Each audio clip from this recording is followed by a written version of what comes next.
As of today, astronomers have confirmed the existence of more than 5,500 planets orbiting stars beyond our solar system. Yet almost none of these distant worlds have ever been directly photographed or seen as visible objects in our telescopes. There are no clear pictures, no visible disks hanging in space. Most of these planets never show up in our telescopes at all.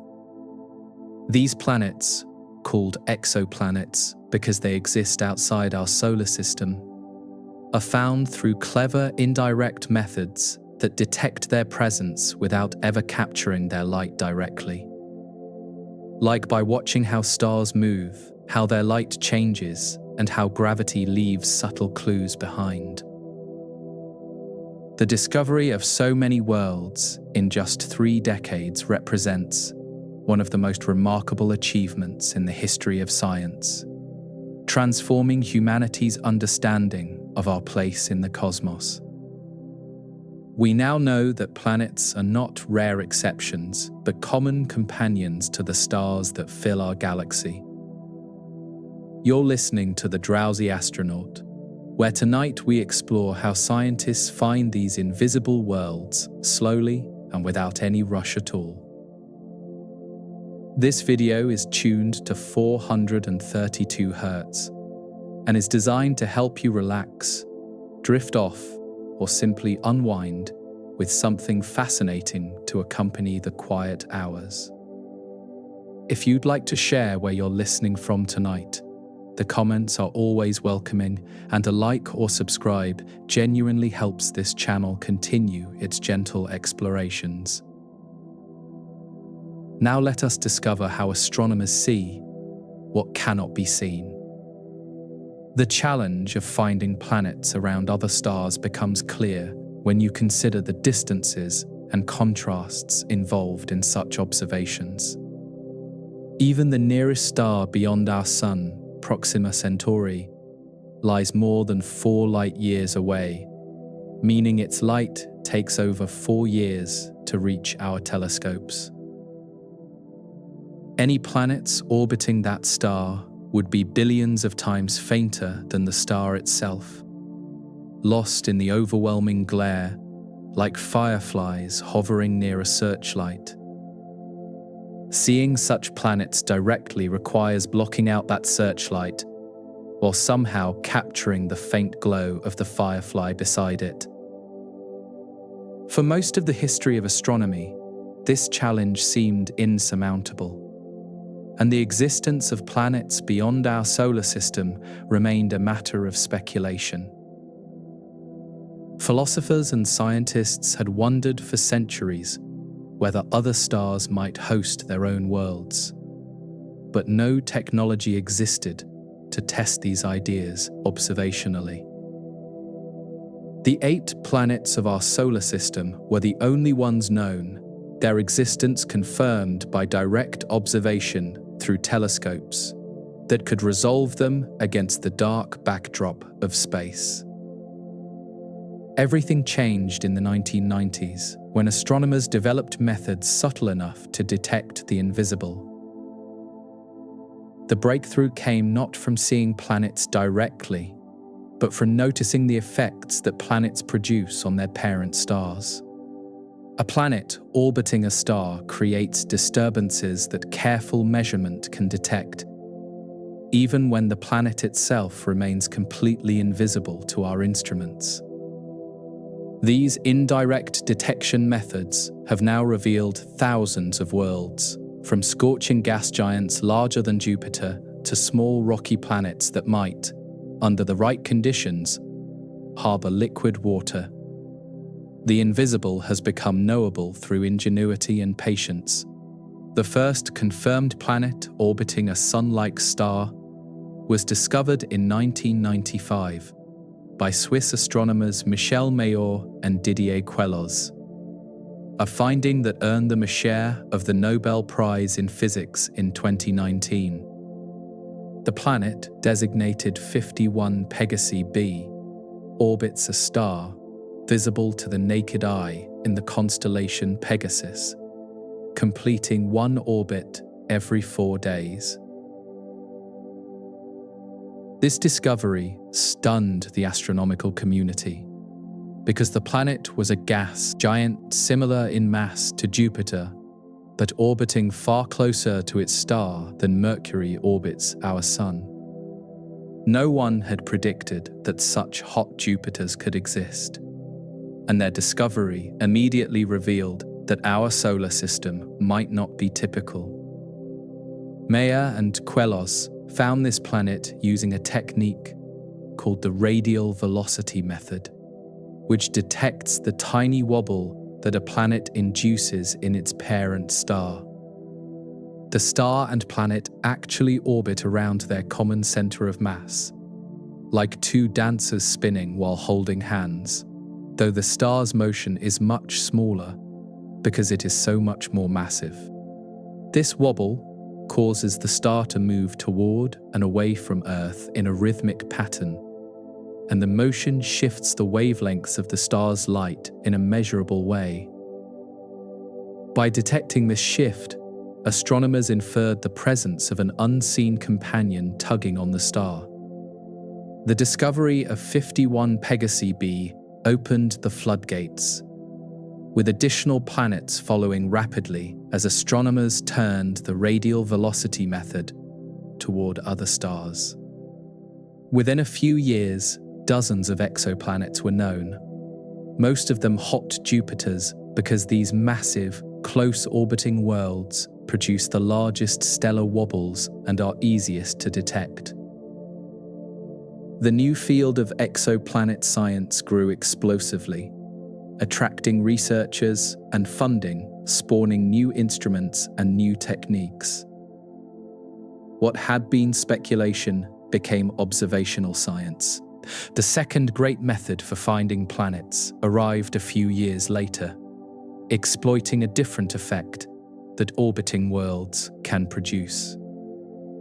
If a planet's orbit happens to be aligned with our line of sight, the planet will periodically pass directly between its star and our telescopes, blocking a small fraction of the starlight. This event, called a transit, produces a dip in the star's brightness that sensitive instruments can measure, even though the planet itself remains invisible. The depth of the dip reveals the planet's size relative to the star, while the timing of repeated transits reveals the orbital period.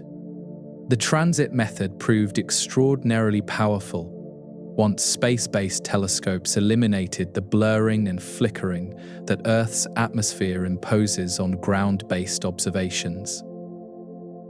The Kepler Space Telescope, launched in 2009, stared at a single patch of sky containing over 150,000 stars for 4 years, watching for the telltale dimming of transiting planets.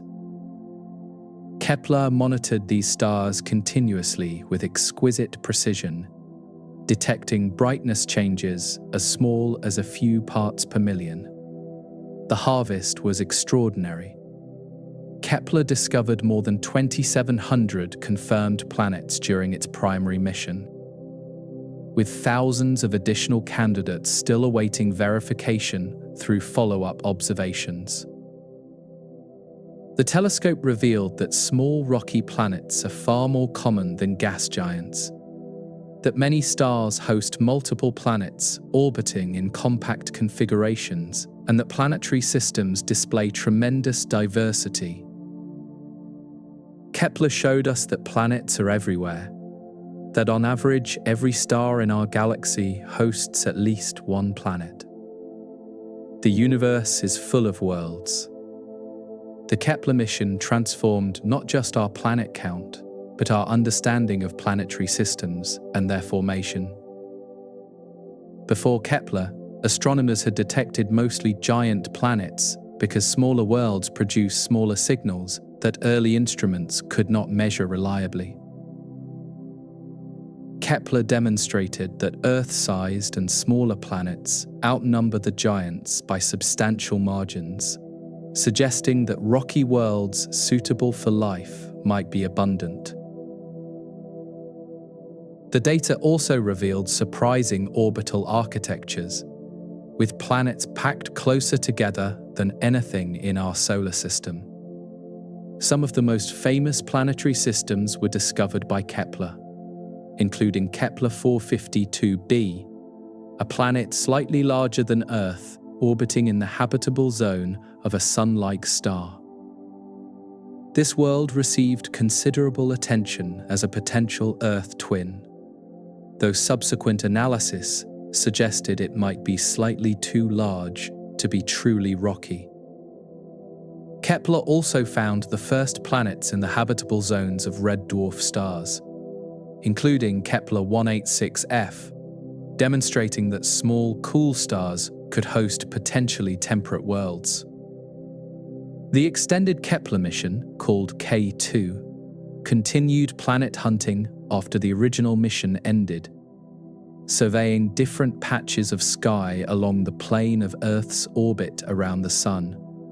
K2 discovered hundreds of additional planets, including some orbiting bright nearby stars, that became priority targets for atmospheric characterization by later telescopes. The Kepler data continues to yield discoveries years after the telescope itself fell silent, a testament to the richness of the observations it collected. Following Kepler's success, NASA launched the Transiting Exoplanet Survey satellite, called TESS, in 2018 to search for planets around stars closer and brighter than those Kepler observed. While Kepler looked deeply at a narrow field, TESS scans nearly the entire sky, focusing on the nearest and brightest stars where follow-up characterization is most feasible.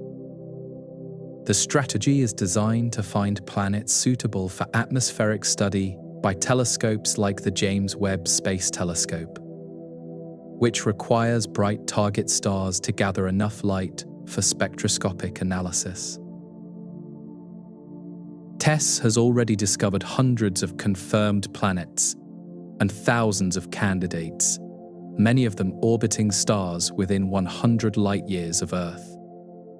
Among its notable finds are planets in the TRAPPIST-1-like category, small rocky worlds transiting small cool stars where conditions might permit liquid water. The mission continues operating, adding to the planet catalogue month by month, providing a steady stream of targets for the next generation of instruments. The James Webb Space Telescope, launched in December 2021, builds on the work of transit surveys by characterizing the atmospheres of planets that Kepler and TESS discovered. Webb observes the tiny fraction of starlight that filters through a planet's atmosphere during transit, identifying molecules by the wavelengths they absorb. This technique has already detected water vapor, carbon dioxide, and methane on various exoplanets, demonstrating that atmospheric characterization is now possible for worlds orbiting distant stars. The combination of transit surveys, like Kepler and TESS, with spectroscopic follow-up by Webb, represents a powerful toolkit for studying planets we cannot directly see. The transit provides the planet's size. The follow-up provides atmospheric composition, and additional observations can constrain other properties. Each technique contributes information that the others cannot supply, building detailed portraits of invisible worlds through the accumulation of indirect evidence. Ground-based telescopes contribute to this effort as well, particularly through the radial velocity method that detected the first exoplanets decades ago. Instruments like HARPS in Chile and its successors have achieved remarkable precision, detecting stellar wobbles caused by planets only a few times more massive than Earth. These measurements complement transit observations, by providing planetary masses that transits alone cannot determine. The combination of mass from radial velocity and radius from transit reveals a planet's density, indicating whether it is rocky, gaseous, or something in between. The European Space Agency's CHEEPS mission, launched in 2019, performs precision follow-up of known transiting planets, refining their sizes and orbital parameters with greater accuracy than Discovery surveys can achieve. CHEOPS does not search for new planets, but studies those already found, improving the data quality that feeds into atmospheric characterization and comparative planetology. The mission exemplifies how the field has matured from simple detection to detailed characterization. The thousands of planets discovered through these methods display a diversity that exceeds what our solar system alone might have suggested, revealing that nature explores possibilities we did not anticipate. Hot Jupiters orbiting in days, super-Earths with no solar system analogue, mini-Neptunes that dominate planetary populations around many stars. Each category expanded our conception of what planets can be. The universe proves consistently more creative than theorists predicted. Some discovered planets orbit two stars simultaneously, circumbinary worlds that see double sunsets, like the fictional Tatooine from science fiction films. Others orbit so close to their stars that they are slowly evaporating, their atmospheres streaming away into space under intense radiation. Still others orbit in elongated paths that take them from scorching proximity to their stars out to frigid distances far beyond habitable conditions. The census of exoplanets reveals a cosmic zoo. The abundance of planets implies that habitable worlds might be common throughout the galaxy, even if we cannot yet confirm habitability for any specific target. Statistical analyses of Kepler data suggest that roughly 1 in 5 Sun-like stars hosts an Earth-sized planet in its habitable zone, the region where temperatures might permit liquid water. If accurate, this estimate implies billions of potentially habitable worlds in our galaxy alone. The transit method works because geometry occasionally aligns a planet's orbit with our line of sight, causing the planet to pass directly between its star and Earth's telescopes. During this passage, the planet blocks a small fraction of the starlight, creating a dip in brightness that lasts for hours as the planet crosses the stellar disk. The depth of this dip reveals the planet's size relative to the star, while the timing of repeated dips reveals how long the planet takes to complete one orbit. This simple principle has discovered more planets than any other method. The geometry required for transits is relatively rare, as most planetary orbits are tilted relative to our line of sight, and the planets pass above or below the stellar disk from our perspective. For planets with Earth-like orbital distances, roughly 1 in 200 will happen to transit from our vantage point, meaning that transit surveys must monitor many stars to find a reasonable number of transiting planets. Kepler's strategy of watching over 150,000 stars simultaneously addressed this low probability through sheer numbers. Patience and statistics overcome unfavorable geometry. The dip in brightness caused by a transiting planet depends on the ratio of the planet's cross-sectional area to the star's cross-sectional area. A Jupiter-sized planet transiting a Sun-sized star blocks roughly 1% of the starlight, a dip easily measurable with modern instruments. An Earth-sized planet transiting a Sun-sized star blocks only about 80 parts per million, requiring extraordinarily precise photometry that only space-based telescopes can reliably achieve. Detecting small planets around Sun-like stars pushes the limits of current technology. The duration of a transit depends on how long the planet takes to cross the stellar disk, which in turn depends on the planet's orbital speed and the star's size. A planet in a close orbit moves faster and crosses quickly, while a planet in a distant orbit moves more slowly and takes longer to complete its passage. The duration also depends on the geometry of the crossing. A planet that grazes the edge of the star spends less time in transit than one that crosses through the center.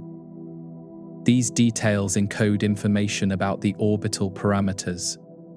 The shape of the transit light curve, meaning the graph of brightness versus time during the event, reveals additional information about the planetary system. A well-observed transit shows a gradual dimming as the planet begins to cross the stellar disk, a flat minimum while the planet is fully in front of the star, and a gradual brightening as the planet exits. The precise shape of the ingress and egress phases indicates whether the planet crosses near the center or edge of the stellar disk. Astronomers call this the impact parameter. Transit observations also reveal phenomena that go beyond simple detection, including the effects of stellar limb darkening that makes the edge of a star appear slightly dimmer than its center. The presence of rings around the planet, like Saturn's rings, would produce distinctive signatures in the light curve that careful analysis might detect.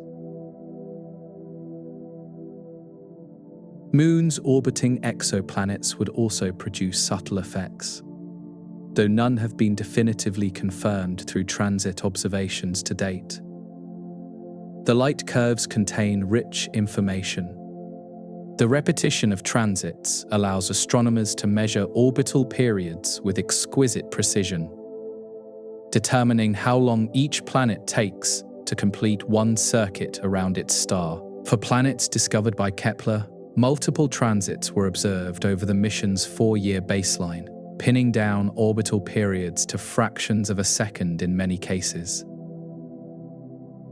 This precision enables predictions of future transits, allowing other telescopes to observe events at known times. Coordination between facilities becomes possible. When multiple planets orbit the same star, their mutual gravitational interactions cause subtle variations in the timing of their transits. A planet might transit slightly earlier or later than predicted, because another planet's gravity has tugged it forward or backward in its orbit. These transit timing variations reveal the masses of the interacting planets, information that the transit depth alone cannot provide. The TRAPPIST-1 system's 7 planets were characterized largely through this technique. The TRAPPIST-1 planets, orbiting a small, cool star 40 light-years away, represent one of the most thoroughly studied planetary systems beyond our own solar systems. All 7 planets were discovered through the transit method, their orbital periods ranging from 1.5 days to nearly 19 days. Transit timing variations revealed that all 7 are rocky, with densities suggesting compositions similar to Earth. The system has become a priority target for atmospheric characterization by the James Webb Space Telescope.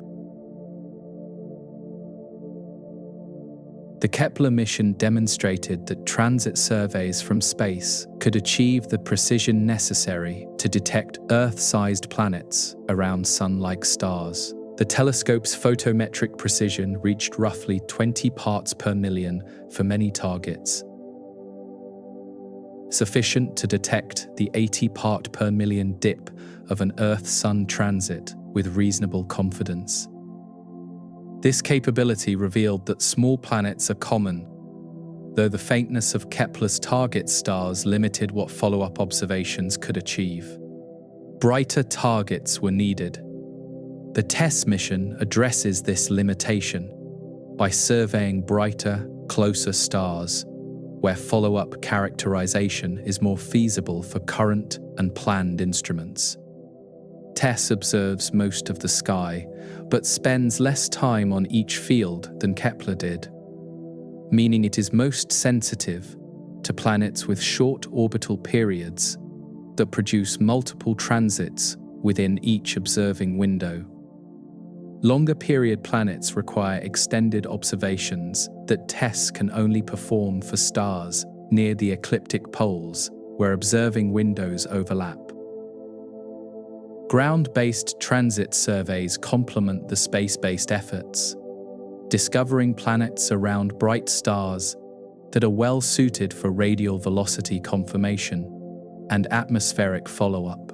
Surveys like SuperWASP, HAT-NET, and NGTS have found hundreds of transiting planets from observatories on Earth, particularly hot Jupiters, whose deep transits are detectable despite atmospheric interference. These ground-based discoveries include many of the most intensively studied exoplanets in the current literature. The transit method provides a natural opportunity for atmospheric characterization, as a small fraction of starlight passes through the planet's atmosphere during transit before reaching Earth.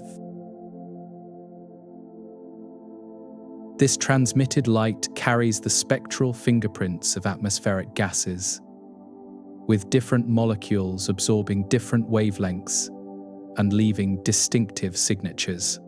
By comparing the spectrum during transit to the spectrum when no planet is blocking the star, astronomers can identify atmospheric constituents. This technique, called transmission spectroscopy, has detected water vapor, carbon dioxide, methane, and other molecules in the atmospheres of various exoplanets. The James Webb Space Telescope has advanced this capability dramatically, detecting molecules on smaller planets than previous instruments could characterize. The possible detection of dimethyl sulfide on K218b represents exactly the kind of biosignature that transmission spectroscopy was designed to seek. The precision required for transmission spectroscopy is extraordinary, as the atmospheric signal represents only a small fraction of the already small transit depth. For a hot Jupiter with an extended atmosphere, the signal might reach hundreds of parts per million at wavelengths where key molecules absorb strongly. For an Earth-sized planet with a compact atmosphere, the signal might be only a few parts per million, challenging even the most sensitive instruments. Atmospheric characterization of truly Earth-like planets around Sun-like stars remains a goal for future observatories. Transit observations can also detect the thermal emission from a planet's dayside by measuring the slight decrease in system brightness when the planet passes behind its star, an event called a secondary eclipse or occultation. During this event, the planet's own light is blocked, and the difference between in eclipse and out of eclipse brightness reveals how much light the planet contributes. This technique measures planetary temperatures and can reveal atmospheric composition through emission spectroscopy. Phase curves track how a planet's brightness changes as it orbits, revealing the distribution of temperature across its surface and providing information about atmospheric circulation. A planet with efficient heat redistribution from dayside to nightside will show a smoother phase curve than one where the hottest point remains fixed at the substellar location. These observations probe the dynamics of alien atmospheres in ways that transmission spectroscopy cannot. The combination of transit, eclipse, and phase observations builds comprehensive pictures of exoplanetary atmospheres and surfaces. Though only the most favorable targets can be characterized with all these techniques. Hot Jupiters on tight orbits produce the strongest signals and have received the most intensive study. Smaller, cooler planets, suitable for habitability assessments, require greater effort and often remain incompletely characterized. Progress comes gradually. The shadow that a transiting planet casts across its star carries information that patient observation can extract, transforming darkness into knowledge about invisible worlds. Each transit is an opportunity, each dip in brightness a message from a distant planetary system. The method has revealed thousands of worlds and will continue adding to the census as new surveys come online and existing observations are reanalyzed. Shadows speak. The geometric simplicity of the transit method belies the technical sophistication required to achieve the necessary precision for detecting small planets. Spacecraft must maintain pointing stability to fractions of a pixel. Detectors must achieve photometric precision beyond what was possible a generation ago. And data analysis must account for systematic effects that could mimic or mask genuine signals. The achievements represent decades of engineering progress. Tonight, somewhere in orbit around the Sun, or positioned at distant observing points, transit surveys continue watching for shadows. TESS monitors its current field of view, waiting for the next dip in brightness that announces another planet's presence. The data streams down to Earth, is processed by computers, and eventually reaches human analysts who evaluate what the instruments have found. The search proceeds continuously. Before the transit method rose to prominence, the radial velocity technique discovered the first exoplanets and proved that worlds beyond our solar system actually exist. This method detects planets by measuring the tiny wobble they induce in their parent stars, a gravitational dance between star and planet that shifts starlight in measurable ways. The technique requires extraordinary precision, but rewards patient observation with information that transits cannot provide. Masses become knowable. A star with an orbiting planet does not remain stationary, but moves in a small orbit around the center of mass of the star-planet system. For a system like Jupiter and the Sun, this center of mass lies just outside the Sun's surface, and the Sun wobbles around this point with a period matching Jupiter's 12-year orbit. For closer, more massive planets, the stellar wobble is larger and faster, easier to detect with current instruments. The radial velocity method measures the component of this wobble directed toward and away from Earth.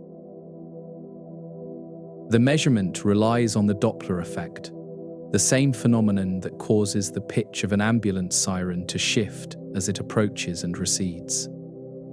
When a star moves toward Earth, its light is slightly compressed to shorter wavelengths. When it moves away, the light stretches to longer wavelengths. These shifts are tiny, typically meters per second for the star's velocity, but precision spectrographs can measure them by tracking the positions of thousands of absorption lines in the stellar spectrum. The first exoplanet around a Sun-like star, 541 Pegasi b, was discovered through radial velocity measurements, showing that its star wobbled with a period of about 4 days and an amplitude of roughly 50 meters per second. This large amplitude made the detection relatively straightforward, as the star's motion was easily measurable with instruments available in 1995. The short period indicated a planet orbiting extremely close to its star, a configuration no one had anticipated. The discovery challenged existing models of planet formation, which predicted that gas giants like Jupiter should form in the cold outer regions of planetary systems where volatile ices can condense. 51 Pegasi b orbits far too close to its star for such formation, suggesting either that the models were wrong or that the planet had migrated inward from a more distant birthplace. The migration hypothesis eventually gained acceptance, changing how astronomers think about planetary system evolution. Following the discovery of 51 Pegasi b, radial velocity surveys rapidly expanded the catalogue of known exoplanets, with each year bringing new detections. Most early discoveries were hot Jupiters because their massive, close orbits produced the largest stellar wobbles. Gradually, improved precision-enabled detection of smaller planets in wider orbits, though the technique remains most sensitive to massive planets close to their stars. The amplitude of the radial velocity signal depends on the planet's mass, its orbital distance, and the inclination of the orbit relative to our line of sight. Larger masses produce larger wobbles, as do closer orbits. However, if the orbit is inclined so that the wobble is not directed toward and away from Earth, the measured amplitude underestimates the true motion. Radial velocity, therefore, provides only the minimum mass of a planet, not its true mass. This ambiguity can be resolved when the planet also transits, as the transit demonstrates that the orbit is approximately edge-on to our line of sight. For transiting planets, the radial velocity amplitude gives the true mass rather than just a minimum. Combining transit radius with radial velocity mass yields the planet's density, revealing whether it is rocky, gaseous, or composed of water and other ices. The HARPS spectrograph, installed on the 3.6-meter telescope at the European Southern Observatory in Chile, has been the workhorse of radial velocity planet detection since its commissioning in 2003.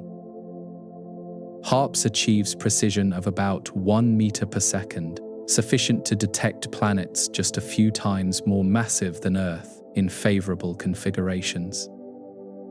Its discoveries include numerous super-Earths and several planets in the habitable zones of their stars. Successive improvements in spectrograph precision have enabled detection of ever smaller planets through the radial velocity method. The espresso instrument on the Very Large Telescope achieves precision approaching 10 centimeters per second. Sensitive enough in principle to detect Earth-mass planets in Earth-like orbits. Reaching this precision requires controlling numerous systematic effects, from stellar activity to instrument calibration. Stellar activity poses a significant challenge for radial velocity measurements, as phenomena like star spots and convective motions in stellar atmospheres can produce apparent velocity shifts unrelated to planetary companions. Distinguishing planetary signals from stellar noise requires long observation campaigns and sophisticated analysis techniques.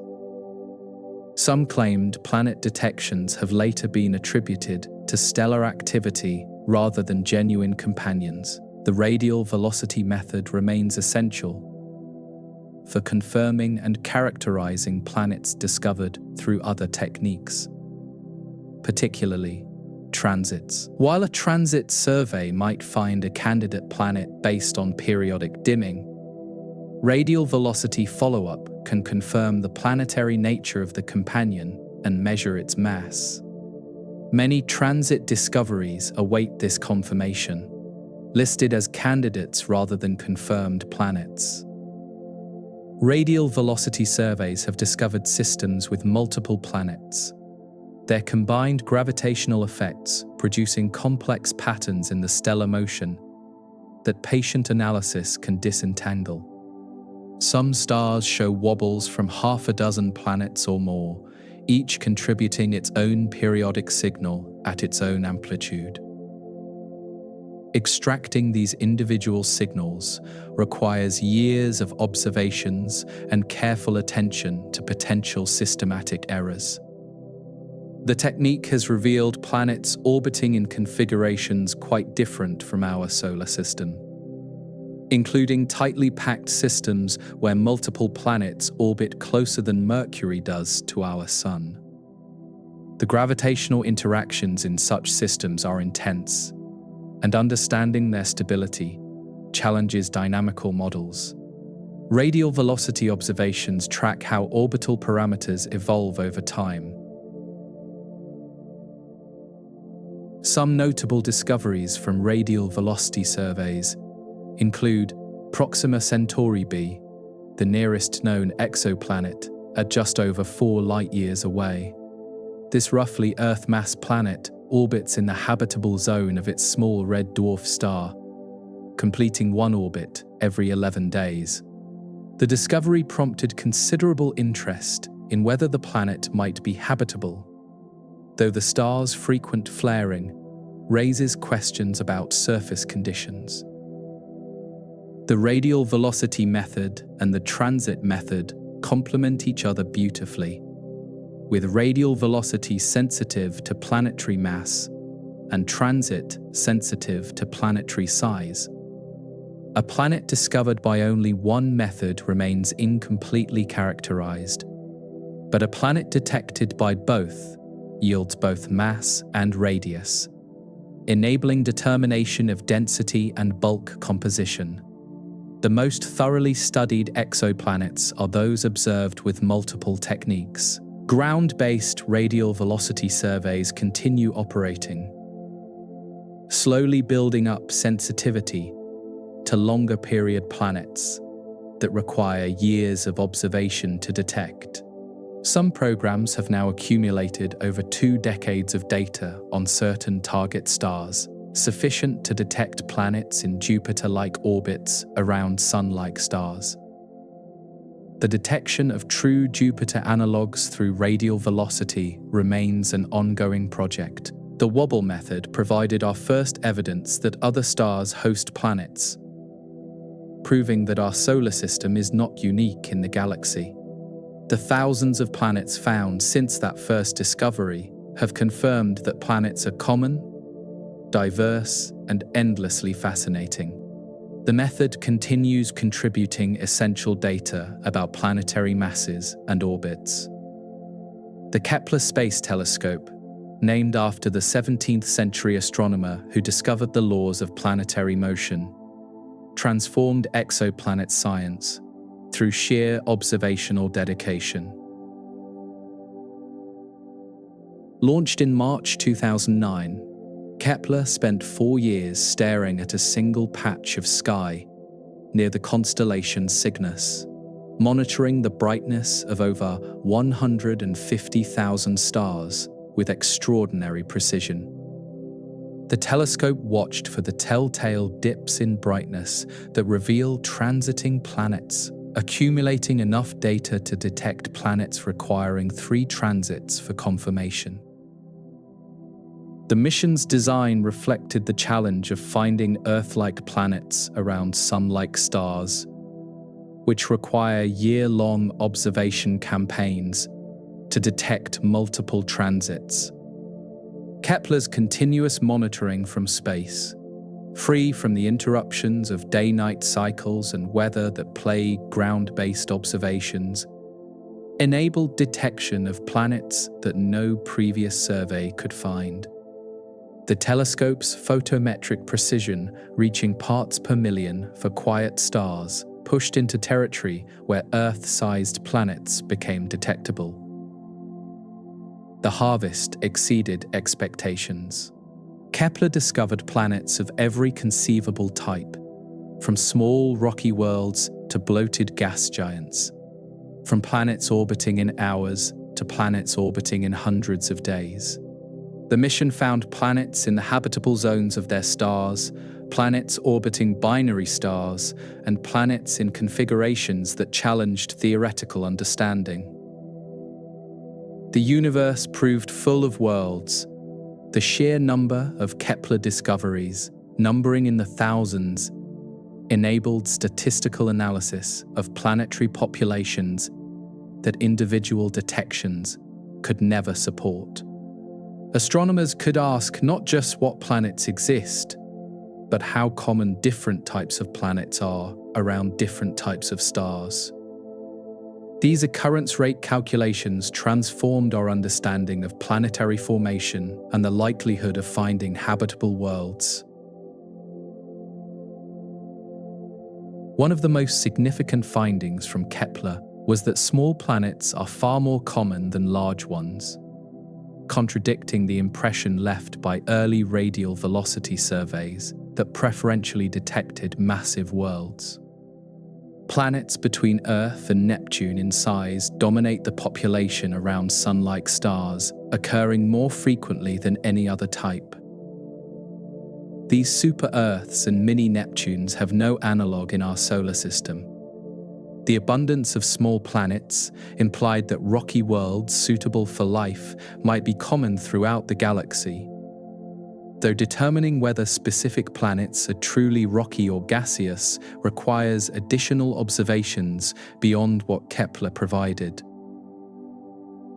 The mission showed that the raw materials for habitability are present around many stars, even if confirming actual habitability remained beyond its capabilities. Kepler also revealed that planetary systems come in remarkable diversity, with architectures quite different from our solar system's relatively orderly arrangement. Some systems pack multiple planets into orbits smaller than Mercury's, with orbital periods measured in days or even hours. Others show resonant chains where planetary orbital periods form simple ratios, suggesting careful dynamical evolution.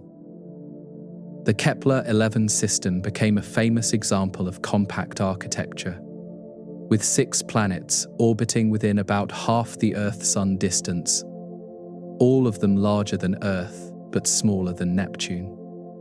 This configuration is nothing like our solar system, where the closest planet orbits at 40% of Earth's distance and the next planet lies at 70%.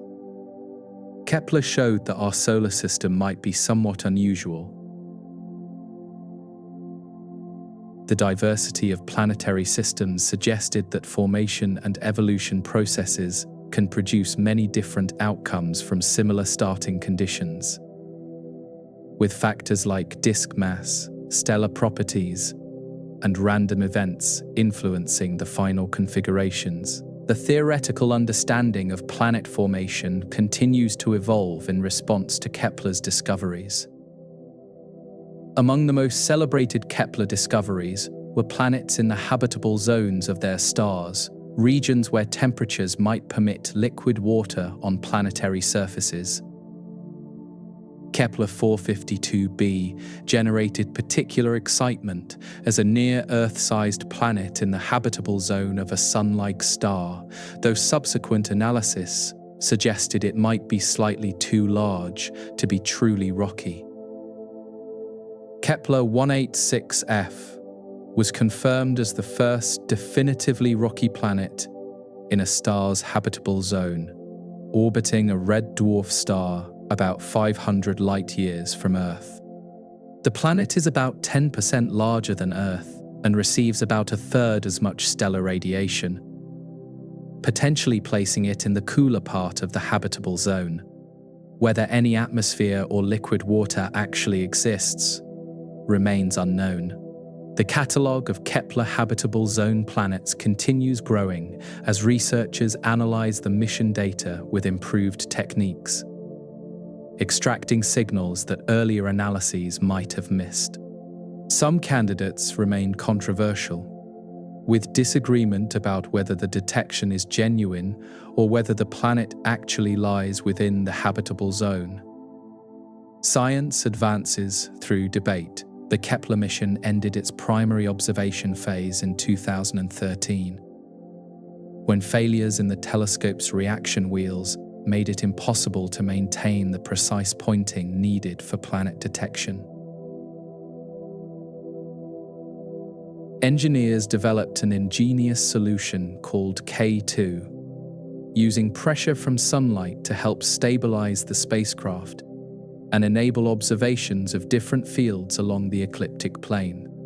K2 continued discovering planets through 2018, finding several hundred additional worlds in fields different from the original Kepler survey.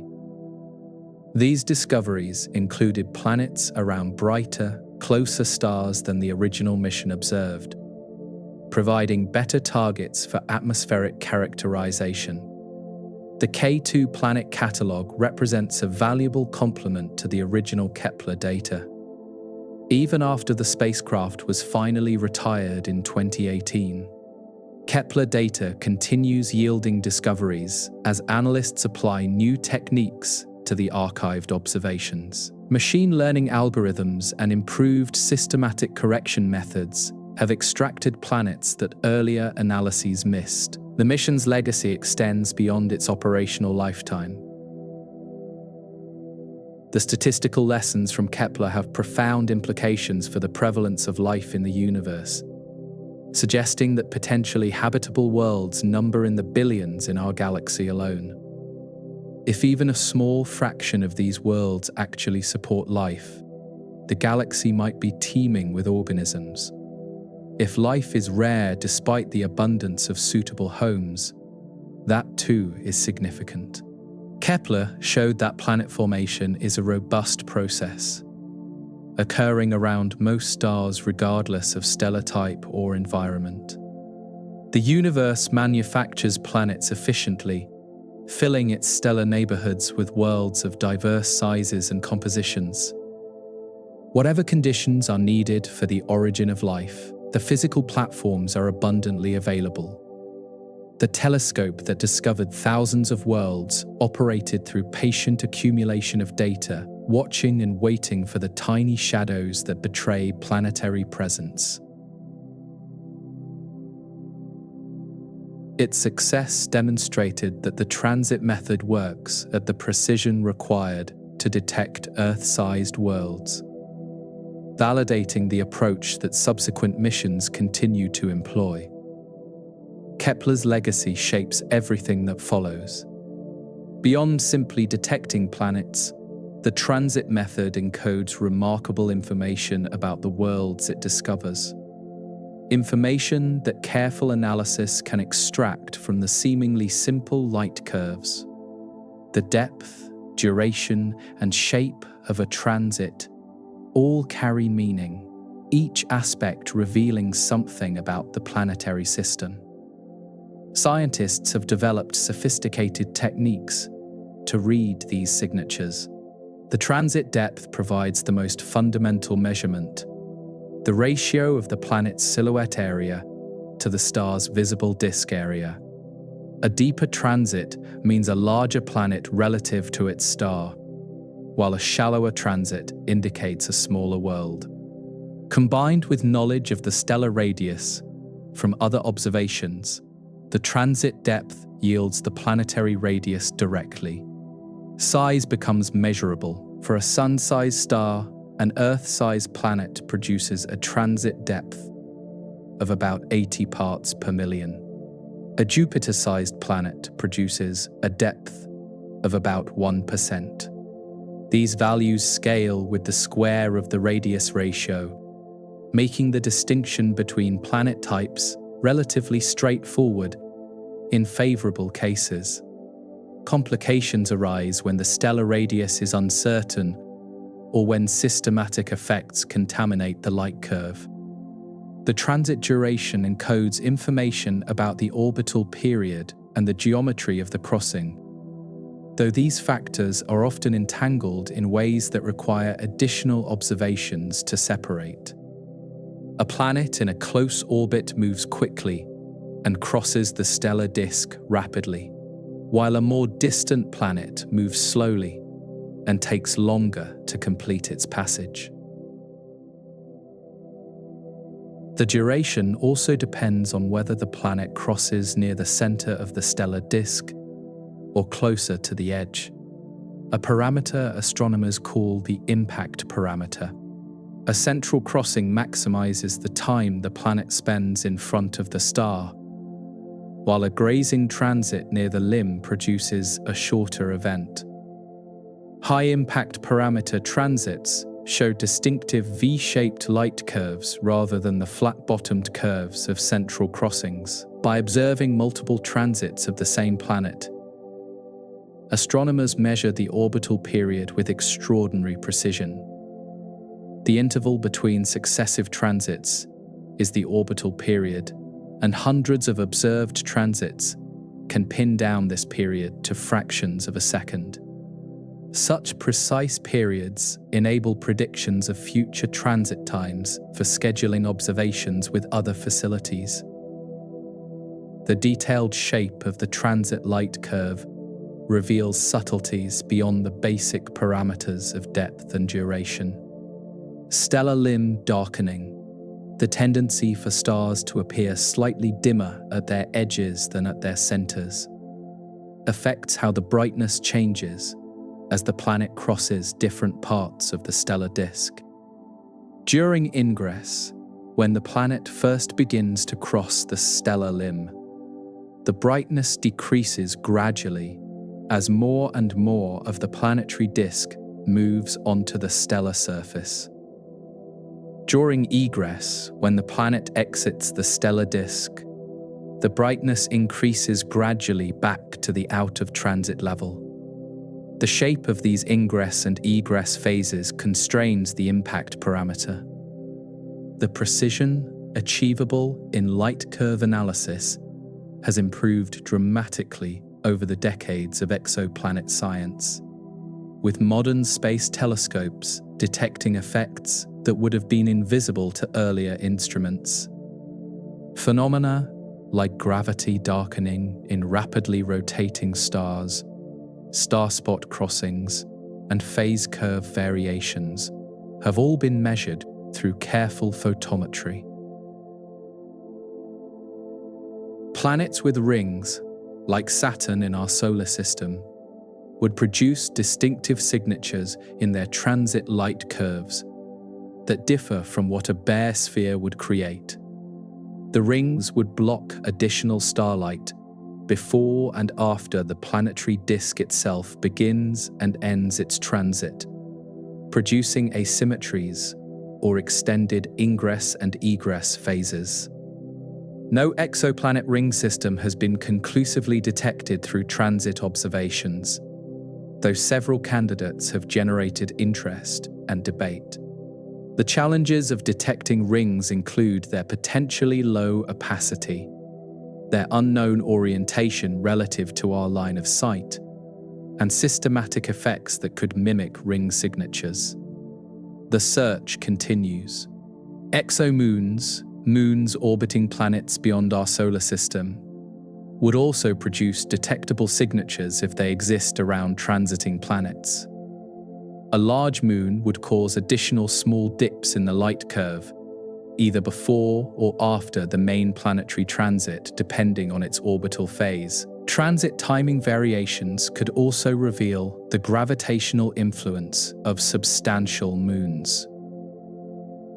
The transit method's most powerful extension involves spectroscopy, passing the light through instruments that spread it into its component wavelengths and reveal the chemical fingerprints of atoms and molecules. During transit, a tiny fraction of the starlight passes through the planet's atmosphere before reaching the observer, carrying information about atmospheric composition. This transmission spectroscopy has detected numerous molecules in exoplanetary atmospheres, including water vapor, carbon dioxide, methane, and various metal oxides in hot Jupiter atmospheres. The James Webb Space Telescope has dramatically advanced this capability. detecting molecules on smaller planets than any previous facility could characterize. The strength of atmospheric signatures depends on the scale height of the atmosphere, essentially how puffy and extended the atmosphere is. Hot, low-gravity planets have extended atmospheres that produce strong signatures, while cool, high-gravity planets have compact atmospheres that are more difficult to characterize. Earth's atmosphere, if viewed from outside, would produce relatively weak signatures. The information encoded in transit observations enables the construction of detailed models of planetary systems, including orbital elements, planetary sizes, and in some cases, atmospheric composition.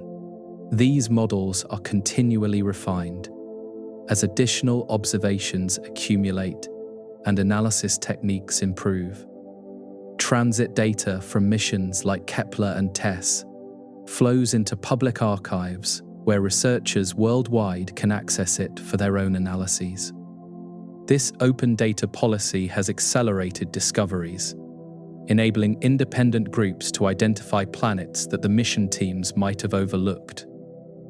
Citizen scientists have also contributed, visually inspecting light curves for patterns that automated algorithms might miss. The shadows that planets cast across distant stars speak in a language that astronomers have learned to read fluently, translating brightness variations into knowledge about worlds we will never directly see. Each transit is an opportunity, each observation adding to the growing census of invisible planets.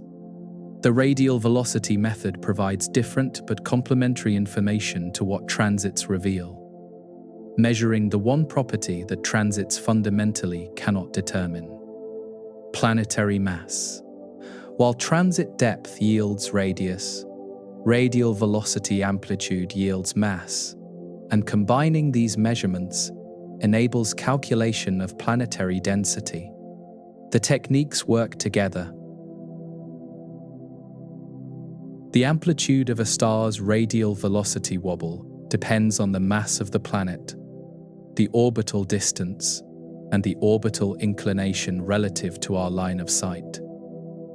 More massive planets produce larger wobbles, as do planets in closer orbits where gravitational effects are stronger. The relationship between these quantities allows calculation of a minimum planetary mass from the observed velocity amplitude. The minimum mass limitation arises because radial velocity measures only the component of stellar motion toward and away from Earth, not the full three-dimensional motion. If the orbit is inclined so that the star's motion is partly perpendicular to our line of sight, the measured amplitude underestimates the true wobble, and therefore the true planetary mass. For transiting planets, the inclination ambiguity disappears because the transit itself proves that the orbit is approximately edge-on to our line of sight. In these cases, the radial velocity amplitude provides the true mass rather than just a minimum, enabling reliable calculation of planetary density when combined with the transit-derived radius. Density reveals bulk composition in a way that neither mass nor radius alone can provide. A planet with Earth's size but Jupiter's density would be strangely compressed rock or metal. A planet with Jupiter's size but Earth's density would be impossibly fluffy, violating our understanding of how matter behaves. Reasonable density values constrain what planets can be made of. Rocky planets like Earth have densities around 5 grams per cubic centimeter, composed of iron cores surrounded by silicate mantles and thin crusts. Gas giants like Jupiter have densities near 1 gram per cubic centimeter, their hydrogen and helium envelopes dominating the total mass and volume. Planets with intermediate densities might contain substantial water or other ices, or might be rocky cores with extended gaseous envelopes. The radial velocity method excels at finding planets around bright nearby stars, which produce abundant photons for precise spectroscopic analysis. Fainter, more distant stars yield noisier spectra and less precise velocity measurements. This preference for bright targets complements transit surveys like Kepler that observed many faint stars in a narrow field. Ground-based radial velocity surveys have been operating for decades, accumulating baselines long enough to detect planets in wide orbits that take years or decades to complete.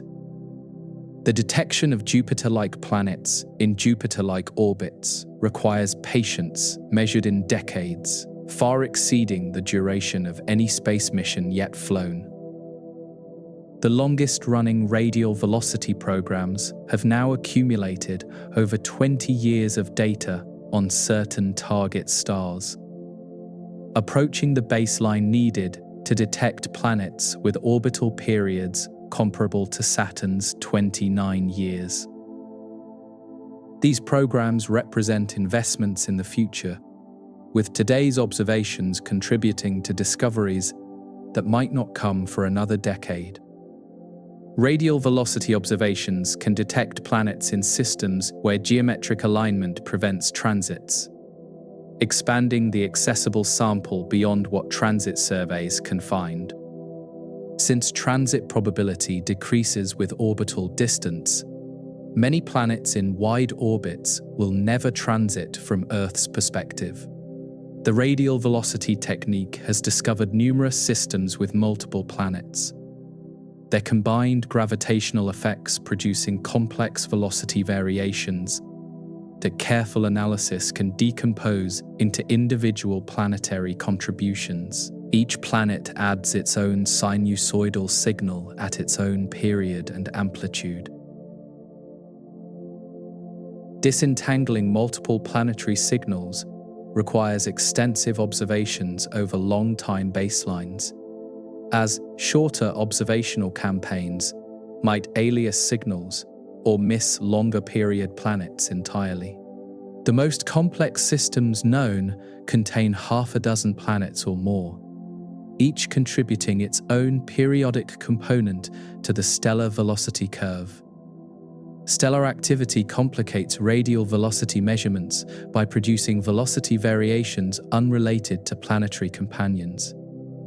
Star spots on rotating stars create apparent velocity shifts as different parts of the stellar surface come into view. Convective motions in stellar atmospheres produce granulation noise that limits achievable precision. Distinguishing planetary signals from stellar activity requires observations at multiple wavelengths. As stellar activity typically produces wavelength-dependent effects, while true Doppler shifts affect all wavelengths equally. Activity indicators measured simultaneously with velocities help identify which signals are stellar in origin. Modern radial velocity instruments incorporate these lessons, measuring activity indicators alongside velocities and employing sophisticated statistical techniques to separate planetary signals from stellar noise. The improvements have enabled detection of smaller planets than was possible with earlier instruments. The combination of radial velocity and transit observations has produced the most thoroughly characterized exoplanets known, with both mass and radius measured precisely. The TRAPPIST-1 system exemplifies this complementarity, with transit depths providing radii, while transit timing variations and radial velocity observations constrain masses. Radial velocity confirmation remains the standard for validating transit-detected planets, distinguishing genuine companions from false positives like eclipsing binary stars or instrumental artifacts. Many transit candidates await the radial velocity follow-up, that would confirm their planetary nature.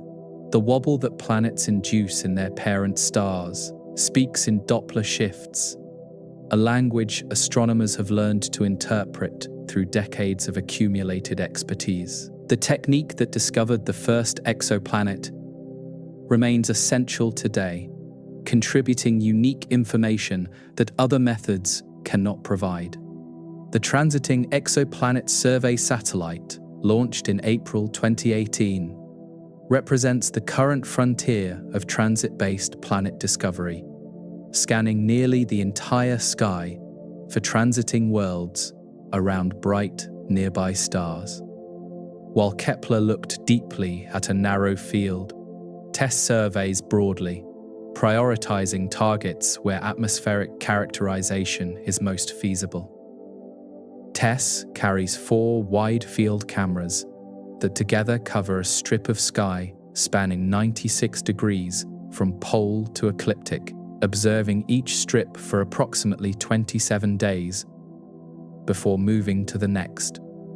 Over the course of its mission, TESS surveys nearly the entire sky, identifying transiting planets around hundreds of thousands of the nearest and brightest stars. The bright star focus reflects a strategic choice designed to maximize scientific return from limited observing time.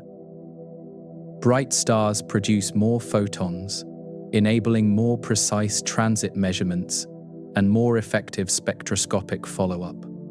The planet's TESS finds become priority targets for the James Webb Space Telescope and other characterization facilities. TESS has discovered hundreds of confirmed planets since beginning operations, with thousands of additional candidates awaiting confirmation through radial velocity or other follow-up observations. The discoveries span the full range of planetary sizes and orbital periods accessible to the survey's observing strategy. Among the notable TESS discoveries are several Earth-sized planets in the habitable zones of their stars, including TOI 700d, a world comparable in size to Earth orbiting in the habitable zone of a small cool star about 100 light-years away. This planet and others like it become natural targets for atmospheric observation. TESS has also found numerous hot Jupiters and other giant planets, ultra-short period planets orbiting in less than a day, and multi-planet systems where multiple worlds transit the same star. The diversity mirrors what Kepler revealed, confirming that planetary systems come in remarkable variety. The TESS mission continues operating in its extended mission phase, accumulating additional observations that improve sensitivity to longer period planets and to smaller planets that produce shallower transits.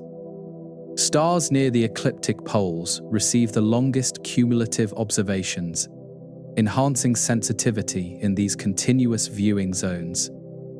Ground-based follow-up of TESS discoveries proceeds rapidly, with radial velocity observations confirming planetary masses and excluding false positive scenarios.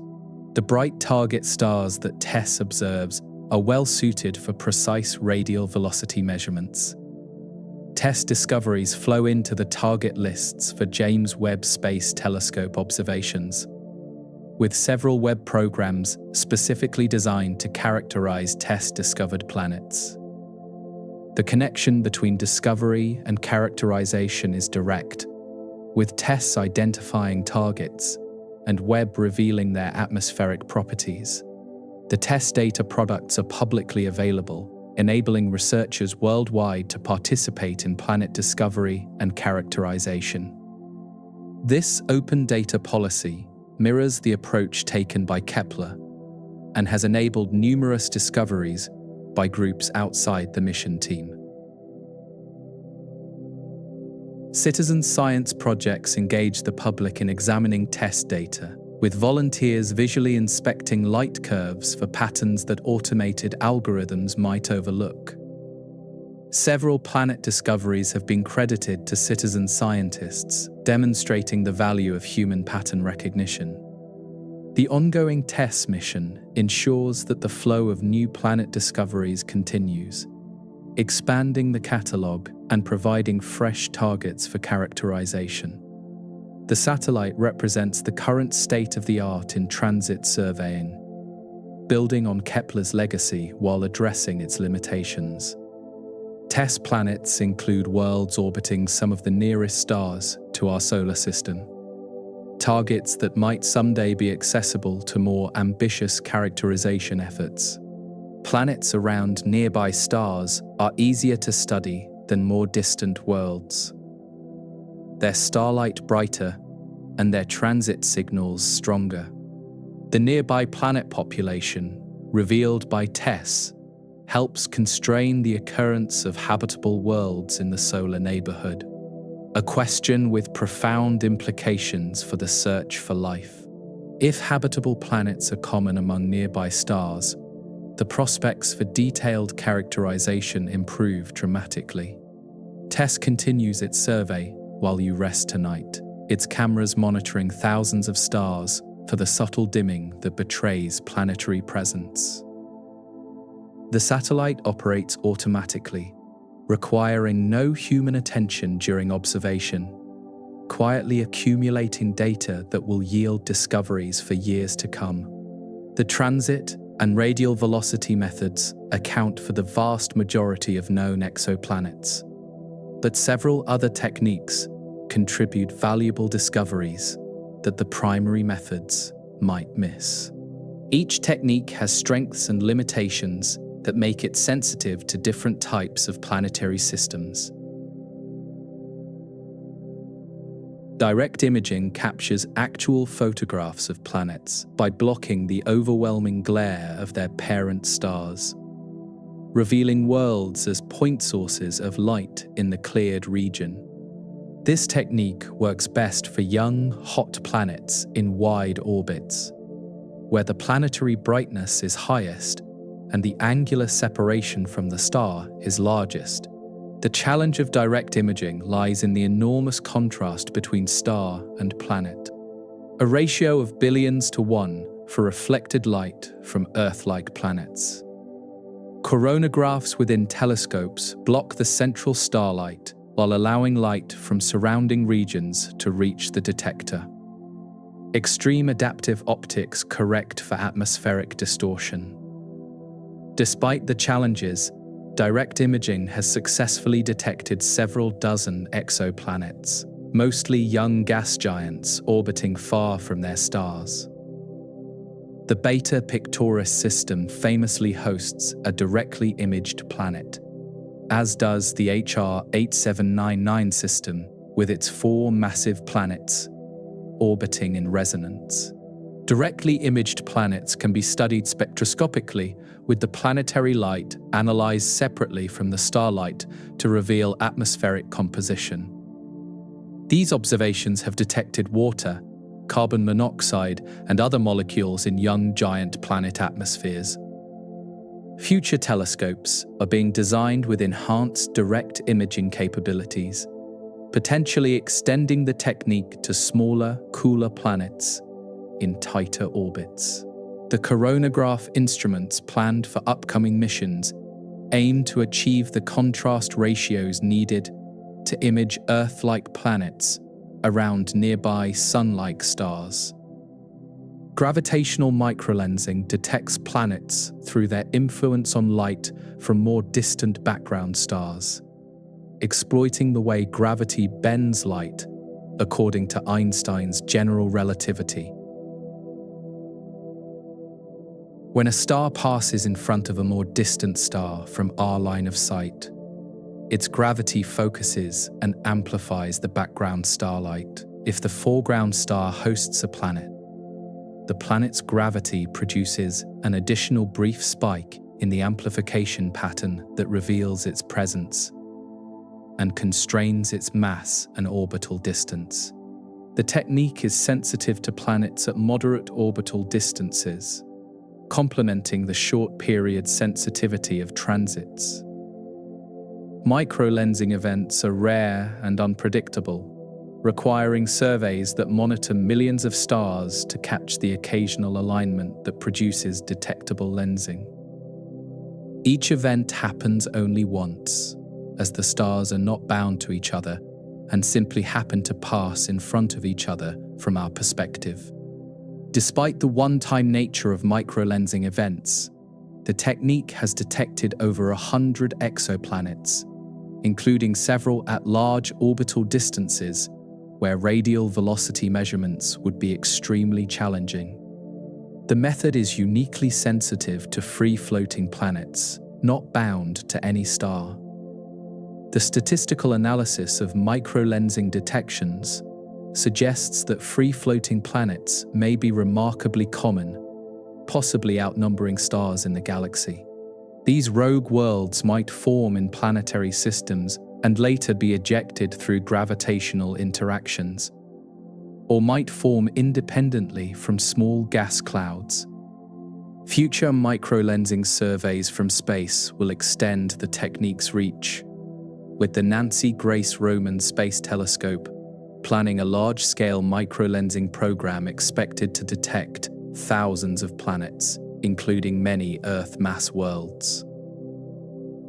Astrometry measures tiny side-to-side motions of stars across the sky, detecting the wobble that orbiting planets produce, while radial velocity measures motion toward and away from Earth. Astrometry measures motion perpendicular to our line of sight.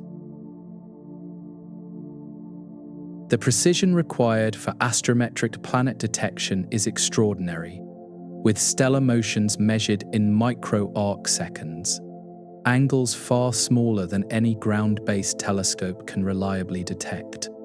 Space-based observatories like Gaia have achieved the necessary precision. The Gaia mission has detected exoplanet candidates through astrometry, identifying stars with proper motions that deviate from straight lines in ways consistent with planetary companions. Full analysis of the Gaia data may eventually yield thousands of astrometric planet detections.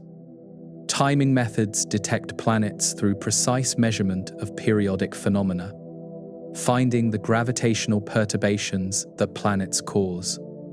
Pulsar timing detected the first exoplanets ever discovered, even before the first planet around a sun-like star was found. Pulsars are rapidly rotating neutron stars that emit beams of radio waves like cosmic lighthouses, their pulses arriving with extraordinary regularity. Planets orbiting pulsars cause tiny timing variations as the pulsar wobbles around the system's center of mass. Transit timing variations discussed earlier represent another timing-based detection method, finding planets through the gravitational effects they have on other transiting planets in multi-planet systems. The TRAPPIST-1 planet masses were determined largely through this technique. Space telescopes like Kepler and TESS capture headlines, but ground-based observatories contribute enormously to the search for planets beyond our solar system. Telescopes on mountaintops around the world discover new worlds and confirm candidates from space missions. Space telescopes like Kepler and TESS capture headlines, but ground-based observatories contribute enormously to the search for planets beyond our solar system.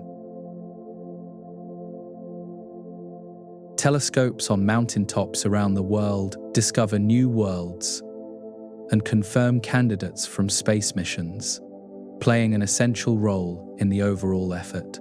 These facilities combine the advantage of larger mirrors with the ability to be upgraded and maintained over decades of operation. The hunt for planets involves both space and ground, working together in partnership. The high deserts of Chile host some of the most productive planet hunting instruments on Earth, where dry air and dark skies create ideal conditions for precision observations. The European Southern Observatory operates several world-class facilities there, including the Very Large Telescope with its 4 8-meter mirrors working together. The thin atmosphere at high altitude means less distortion of starlight, allowing measurements precise enough to detect the tiny wobbles that planets induce in their host stars. These mountaintop locations were chosen specifically because they offer the clearest views of the cosmos available from Earth's surface. The HARPS spectrograph, whose name stands for High Accuracy Radial Velocity Planet Searcher, has discovered hundreds of exoplanets since it began operations in 2003. Mounted on a telescope at the La Silla Observatory in Chile, HARPS measures stellar wobbles with extraordinary precision, detecting velocity changes as small as 1 meter per second. To put this in perspective, that is roughly the speed of a slow walk, measured across light years of distance through the subtle shifting of spectral lines. HARPS can detect the influence of relatively small planets, including some just a few times the mass of Earth. The instrument achieves its remarkable precision through careful engineering that minimizes every possible source of error in the measurements. The spectrograph is housed in a vacuum chamber to prevent air currents from affecting the light path, and its temperature is controlled to within 1/100th of a degree. Even tiny vibrations from equipment or people walking nearby could introduce noise that masks planetary signals. The dedication to precision demonstrates how much effort goes into finding worlds that cannot be seen directly. HARPS has contributed to some of the most significant discoveries in exoplanet science, including planets in the habitable zones of nearby stars. The instrument detected Proxima Centauri b, an Earth-mass planet orbiting the nearest star to our solar system, just over 4 light-years away. It has characterized numerous multi-planet systems, revealing the complex gravitational dances that occur when several worlds orbit the same star. Each discovery adds to the growing catalogue of known planets throughout the galaxy. The successor instrument, HARPS North, operates in the Canary Islands on a telescope in the Northern Hemisphere, extending the sky coverage beyond what the Chilean facilities can observe. Together, the two HARPS instruments can monitor stars across nearly the entire sky, searching for the subtle wobbles that betray planetary companions. The Northern Instrument has contributed to characterizing planets discovered by Kepler and TESS, providing mass measurements that complement the size measurements from transit observations. This collaboration between facilities demonstrates how modern astronomy operates as a global enterprise. Ground-based transit surveys also contribute significantly to planet discovery, monitoring millions of stars for the telltale dimming that indicates a crossing planet. The SuperWASP project, which stands for Super Wide Angle Search for Planets, uses robotic cameras in both hemispheres to scan large areas of sky each night. The project has discovered over 100 hot Jupiters, massive planets orbiting very close to their stars, which produce the largest and most easily detected transit signals. These discoveries provided early insights into a type of planet that does not exist in our own solar system. The Next Generation Transit Survey, operating from Chile, uses 12 robotic telescopes to search for transiting planets around bright, nearby stars. The facility is specifically designed to find planets suitable for atmospheric characterization by the James Webb Space Telescope and future observatories. By focusing on bright stars, NGTS discovers planets that can be studied in the greatest detail with follow-up observations. The strategy complements TESS, which also prioritizes bright, nearby host stars. Direct imaging of exoplanets from ground-based observatories has advanced remarkably in recent years, allowing astronomers to actually photograph some planetary systems. The technique requires blocking the overwhelming glare of the parent star while allowing the much fainter light from any orbiting planets to reach the detector.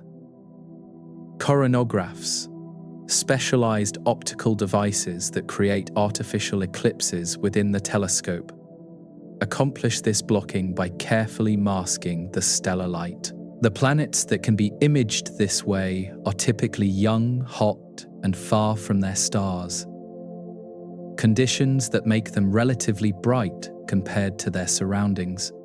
The Very Large Telescope in Chile has captured images of several planetary systems using an instrument called SFIR, designed specifically for high-contrast imaging. The system uses adaptive optics that deform the telescope's mirrors many times per second, compensating for the blurring effects of Earth's atmosphere.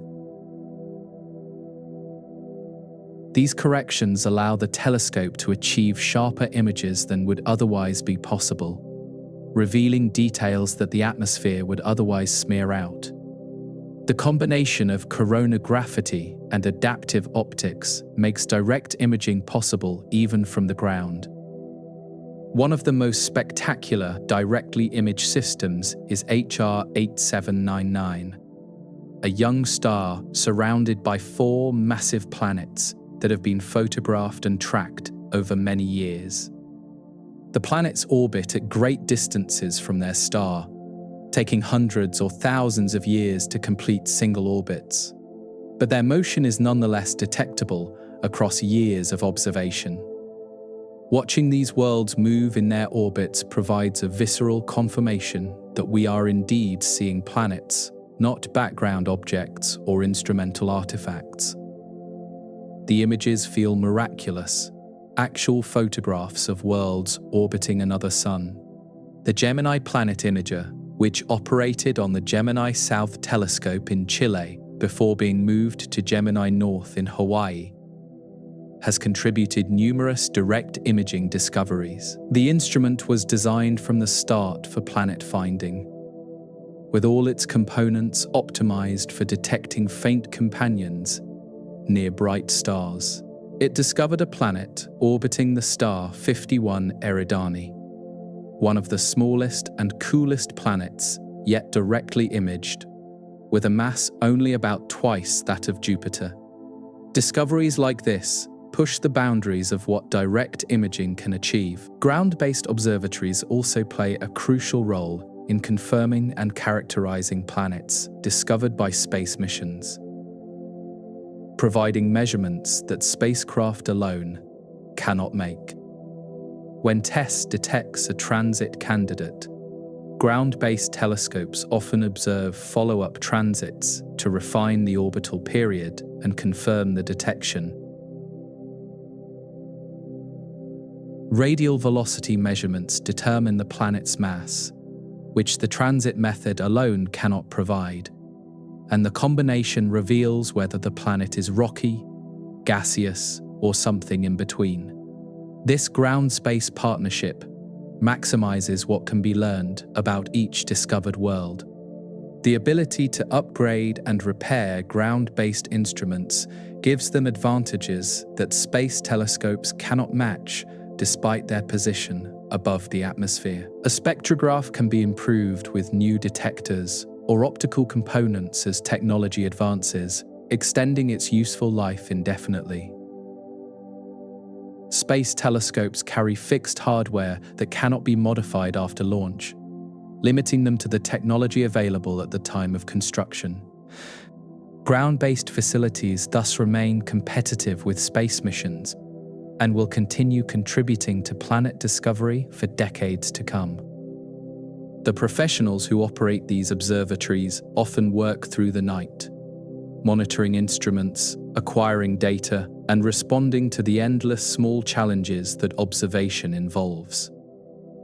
The mountaintop facilities are staffed around the clock during observing runs, with astronomers and technicians ensuring that the precious clear hours are used as effectively as possible.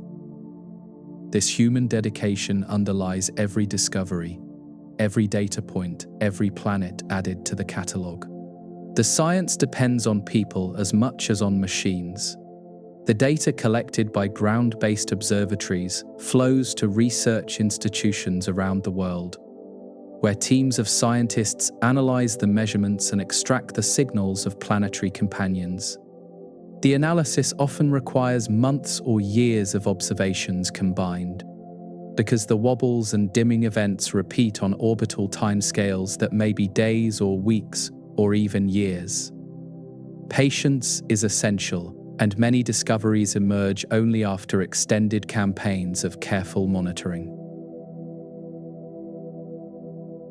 The gradual accumulation of data eventually reveals what single observations cannot. The collaboration between ground-based and space-based planet hunting represents one of the great success stories of modern astronomy. A coordinated global effort that has revealed thousands of worlds. Each facility contributes what it does best, with space telescopes providing continuous coverage, free from weather and day-night cycles, and ground-based facilities providing larger collecting areas and upgradable instrumentation. Together, they have transformed our understanding of planetary abundance in the galaxy. The partnership continues as new facilities join the search. The most completely understood exoplanets are those observed with multiple detection methods, each technique contributing information that the others cannot provide on their own. A transit tells us how large a planet is relative to its star, but reveals nothing about the planet's mass or composition. A radial velocity measurement tells us the minimum mass of a planet, but without a transit, we cannot determine the planet's actual size. Combining both methods on the same planet yields far richer understanding than either alone could offer. When a planet both transits its star and induces a measurable wobble, astronomers can determine both its radius and its mass independently.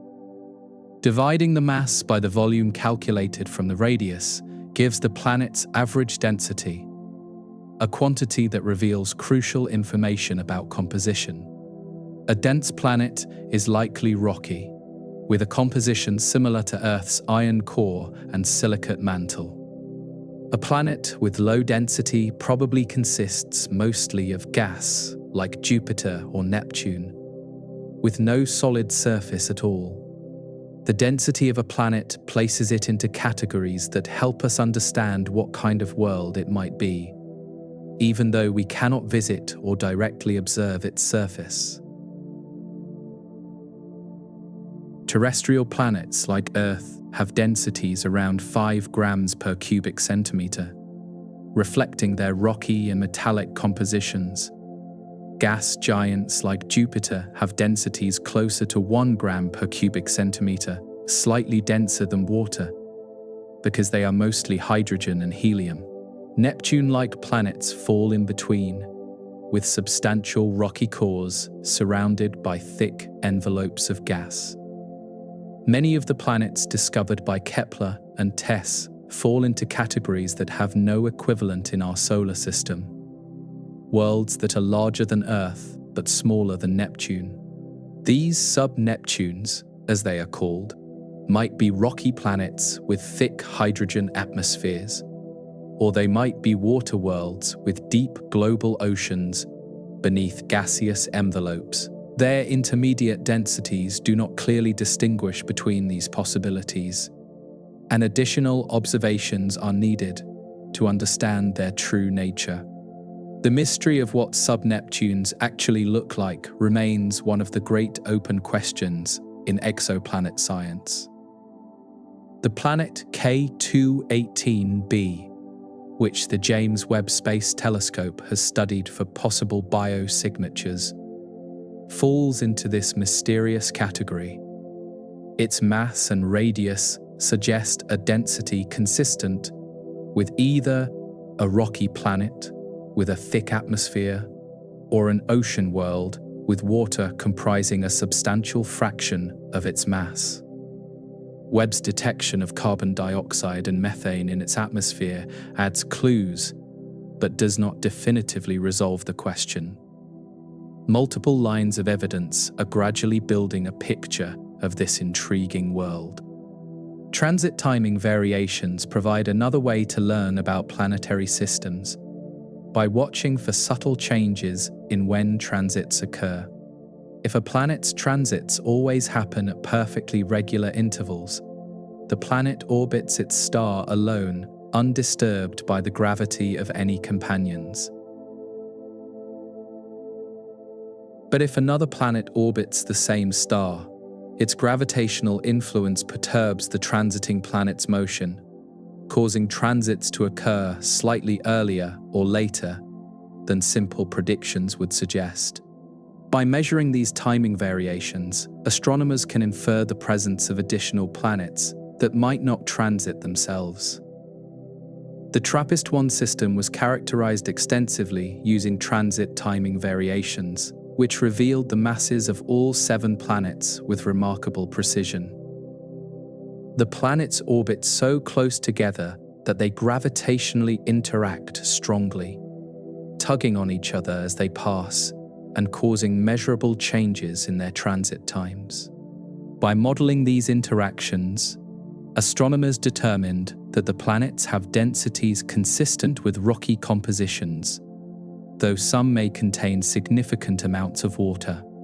The timing variations turned the TRAPPIST-1 system from a set of sizes into a set of densities.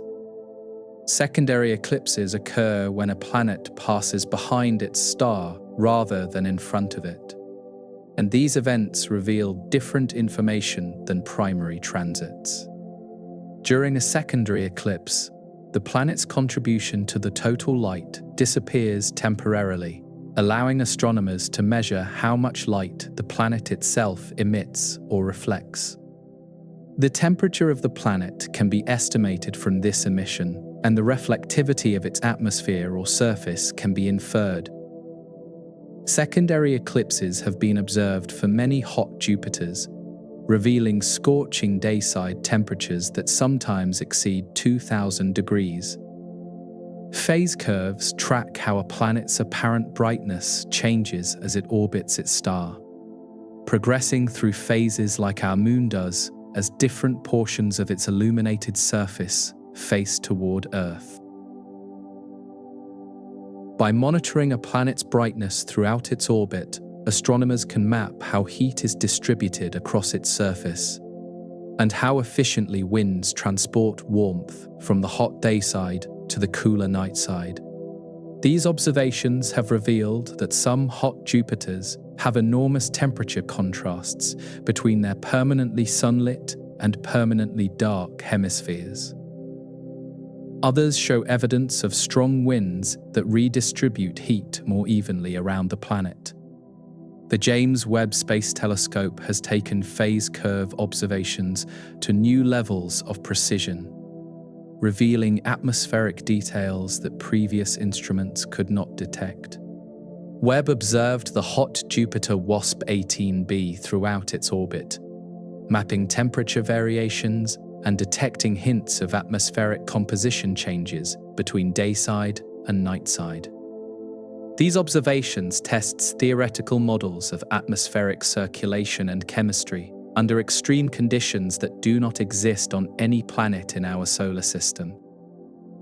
Each observation adds detail to our understanding of how atmospheres behave on worlds vastly different from Earth. Spectroscopy during transits has become perhaps the most powerful tool for characterizing exoplanet atmospheres, revealing which molecules are present and in what abundances.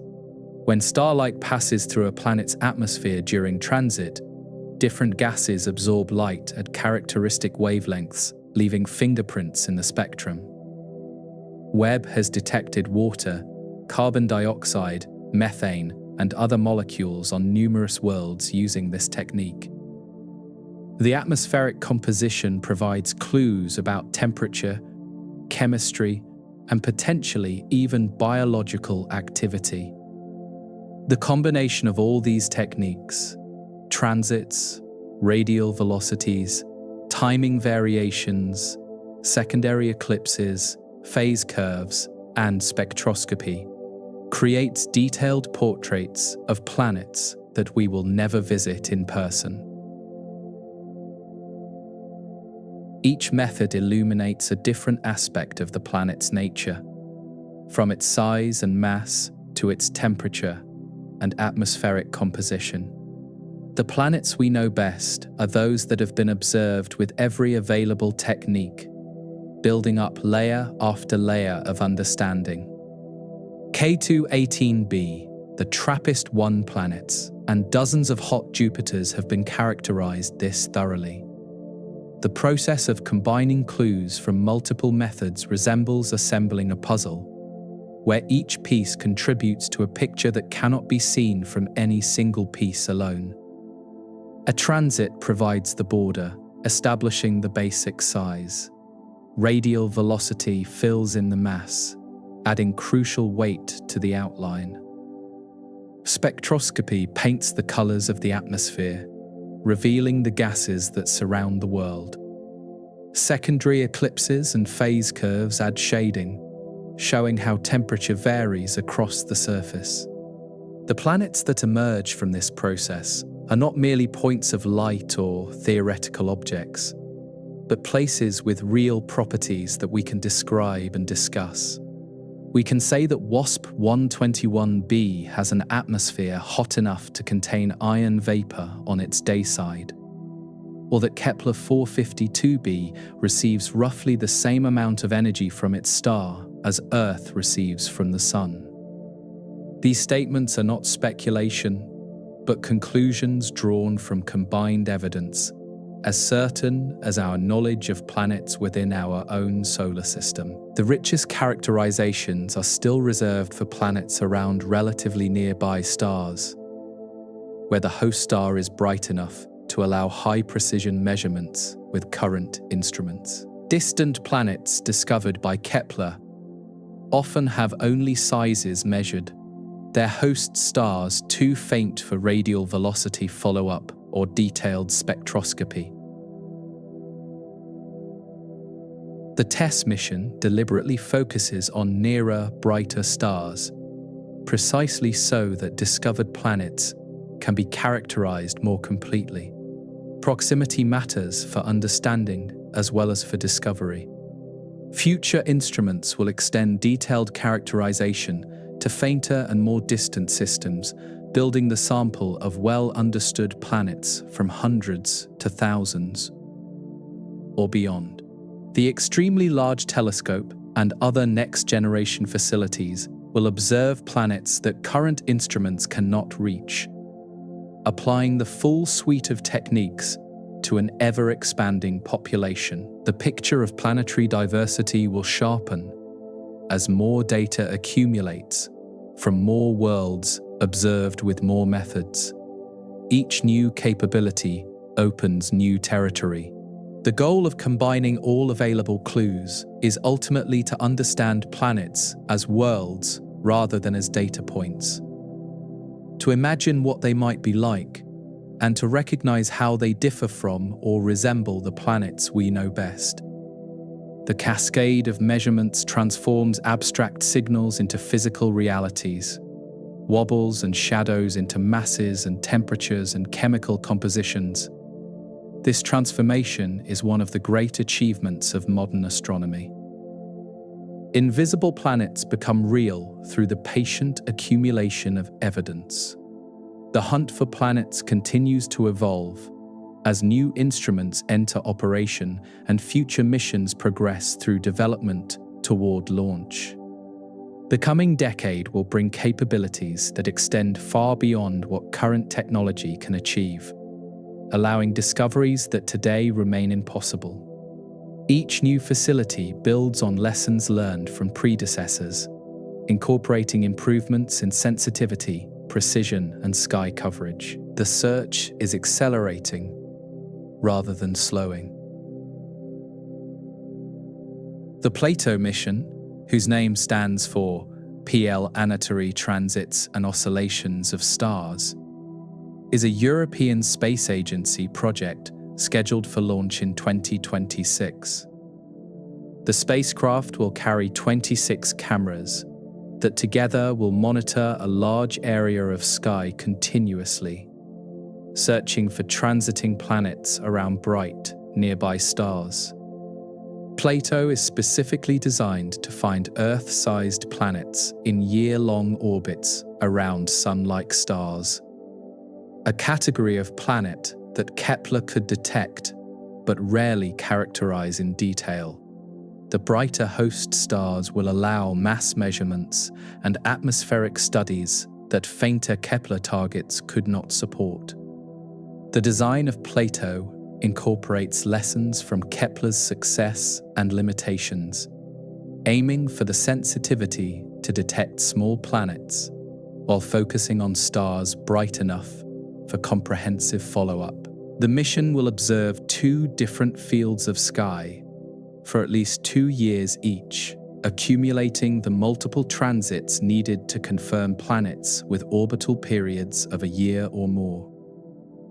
Earth itself would transit only once per year, as seen from a distant star, so detecting such planets requires patient observation over extended periods. Plato will provide this patience with a mission duration planned for at least 4 years, and potentially much longer. The Nancy Grace Roman Space Telescope, scheduled for launch in the mid-2020s, will contribute to planet hunting through a technique different from transit observations or radial velocity measurements.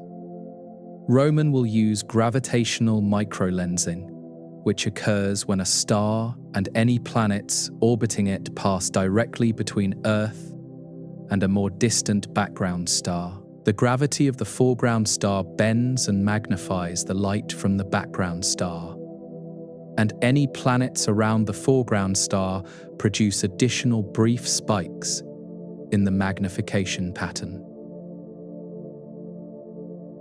This technique can detect planets that other methods miss.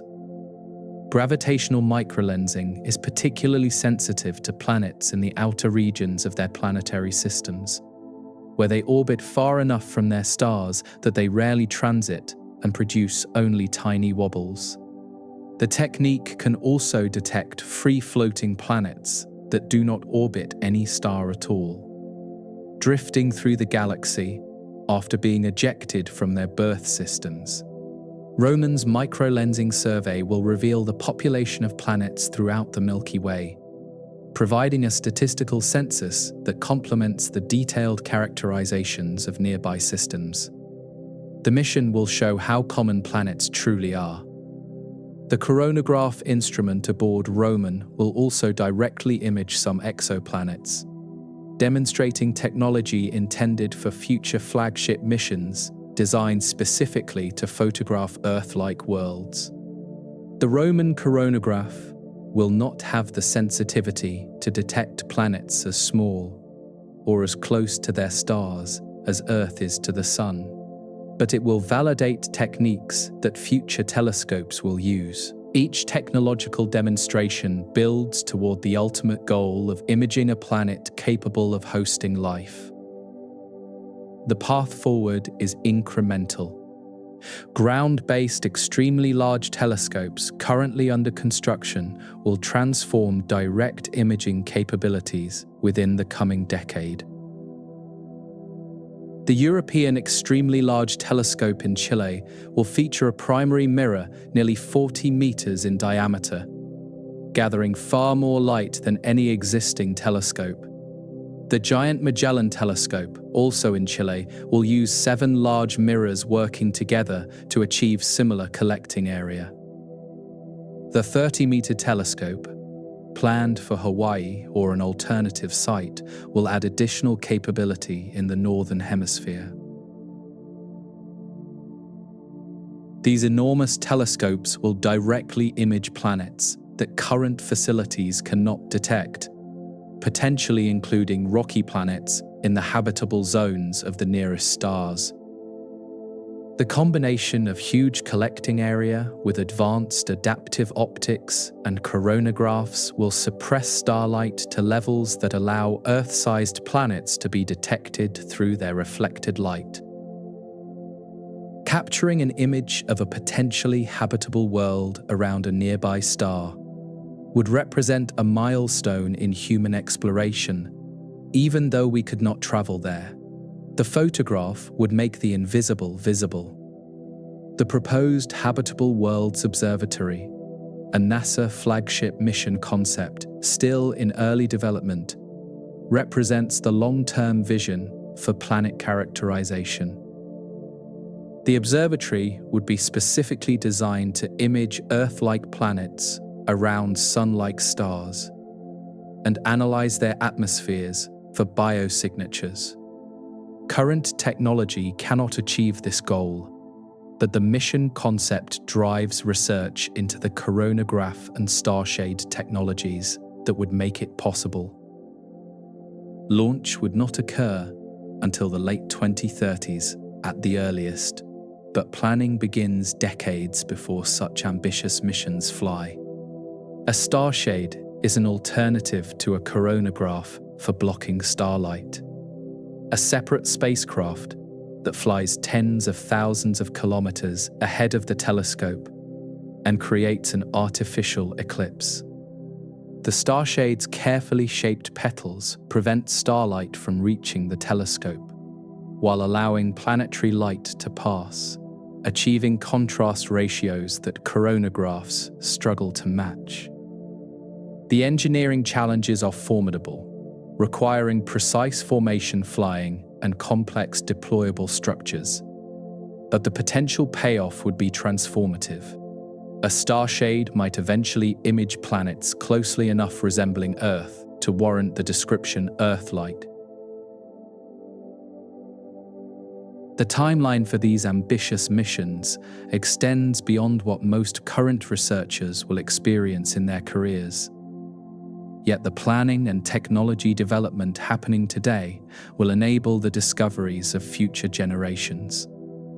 Young scientists entering the field now may lead the teams that eventually claim the first direct image of a habitable planet, or the first confirmed detection of biosignatures.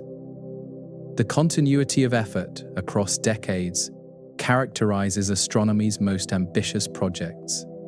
The search extends beyond individual lifetimes. Improvements in instruments on existing telescopes will also advance planet hunting in the coming years, even as next-generation facilities remain under construction. New spectrographs with greater precision will detect smaller wobbles, revealing planets that current instruments cannot see. Better detectors will increase the sensitivity of transit surveys, finding shallower dips that indicate smaller planets. Software improvements will extract more information from the same data, sometimes revealing planets that were hidden in plain sight in archived observations. The volume of data from planet hunting missions has grown enormously and will continue growing as new surveys come online. Machine learning techniques are increasingly applied to identify planet candidates in datasets too large for human analysts to examine individually. These algorithms can recognize the subtle patterns of transits or wobbles that indicate planetary presence, flagging interesting signals for human follow-up. The partnership between human insight and computational power accelerates the pace of discovery.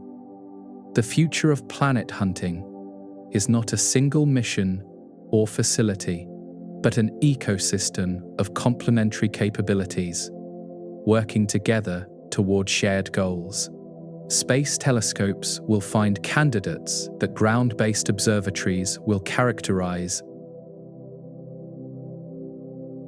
Transit discoveries will be confirmed by radial velocity measurements. Direct imaging will eventually photograph the worlds that transit surveys have already revealed exist. Each piece of the puzzle contributes to the whole. The planets we have discovered represent a tiny fraction of those that exist throughout our galaxy. A sample that hints at the true abundance without capturing its full extent. Every star in the night sky likely hosts at least one planet, and many hosts several, meaning the galaxy contains hundreds of billions of worlds waiting to be found. Most of these planets remain invisible to current technology, too small or too distant, or orbiting too faint a star for our instruments to detect. The darkness between the stars hides more than it reveals. The 5,000 planets, confirmed as of today, mark only the beginning of a catalogue that will eventually number in the millions or beyond, as technology improves and surveys extend their reach. Each discovery adds to understanding, but each also underscores how much remains unknown, how many worlds orbit stars we have never examined closely. The known planets are lighthouses in an ocean of invisible worlds, points of reference in a vastness we can barely comprehend. The search has far to go. The techniques we have developed allow us to find planets we cannot directly see, to infer their existence from shadows crossing stars and wobbles in stellar motion. This achievement represents one of the great triumphs of human ingenuity. The ability to discover worlds across light years of distance, using only the evidence that light can carry. We have never touched an exoplanet, never sampled its atmosphere or walked on its surface, yet we know that such worlds exist and can describe their properties with remarkable precision. Knowledge flows through the darkness. The transit method has revealed thousands of worlds, from scorching hot Jupiters that orbit their stars in mere hours, to temperate rocky planets that might harbor conditions suitable for life. The radial velocity method has characterized massive planets and detected some as small as a few Earth masses, mapping the range of planetary sizes that nature produces. Direct imaging has photographed a handful of young, hot giants, proving that the worlds we detect statistically can also be seen as actual objects. Each method contributes its own perspective. The ongoing surveys continue adding discoveries even as you listen to these words. Telescopes monitoring stars through the night, computers processing data that might contain the signals of undiscovered worlds. Somewhere in tonight's observations, a planet might be transiting its star for the first time since humans began watching. Its shadow briefly reducing the starlight by a fraction of a percent. Tomorrow, or next week, or next year, someone will recognize that signal and add another world to the catalogue. The search never pauses. The TRAPPIST-1 system, with its 7 Earth-sized planets orbiting a dim red star, represents one of the most remarkable discoveries in the history of exoplanet science. All 7 planets were found through the transit method, their shadows crossing the star in a complex pattern that careful observation could disentangle. The planets orbit so closely together that they would all fit inside Mercury's orbit around our Sun. Yet at least 3 of them receive enough warmth from their star to potentially support liquid water. The system demonstrates how strange and wonderful planetary arrangements can be. The potentially habitable worlds we have discovered remain mysterious, their surfaces and atmospheres largely unknown despite our best efforts to characterize them. Proxima Centauri b orbits the nearest star to our solar system, but we do not know whether it has an atmosphere or liquid water, or any of the conditions that might make it suitable for life. K218b shows intriguing atmospheric chemistry, But whether anything lives in its possible ocean remains pure speculation. The discoveries tantalize without satisfying, revealing enough to inspire wonder without providing certainty. The James Webb Space Telescope continues observing planets discovered by earlier missions, adding atmospheric detections to the catalogue of sizes and masses already measured. Webb has found water vapor on multiple worlds, carbon dioxide and methane on others, building a library of atmospheric compositions that theorists will study for decades. The telescope represents the current frontier of atmospheric characterization, but future instruments will push far beyond what Webb can achieve. Each generation of technology reveals more than the last. The question of whether any of the planets we have found harbor life remains unanswered, the most profound mystery that exoplanet science addresses. The techniques that detect planets cannot yet confirm biology, only identify conditions that might permit it. Biosignatures in atmospheric spectra might eventually provide evidence, but even the strongest biosignature would require extensive verification before any claim could be accepted. The discovery of life beyond Earth, if it comes, will emerge gradually from accumulated evidence rather than from a single dramatic observation. The planets we cannot see continue orbiting their stars, regardless of whether we observe them, their years and seasons progressing according to physics that operates identically everywhere in the universe.